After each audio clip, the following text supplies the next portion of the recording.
ஏற்காடு தொகுதி திமுக வேட்பாளர் மாறனுக்கு சேலம் மாவட்ட நீதிமன்றம் முன்ஜாமீன் வழங்கி உத்தரவிட்டுள்ளது.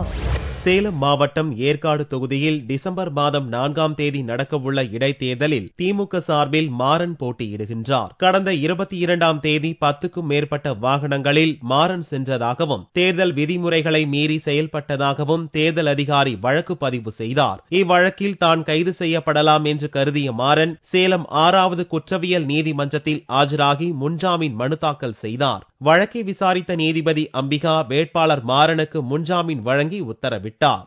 வேட்பாளருக்கு மக்கள் மத்தியில் நல்ல வரவேற்பு இருக்கு, வெற்றி பெறுவது உறுதி.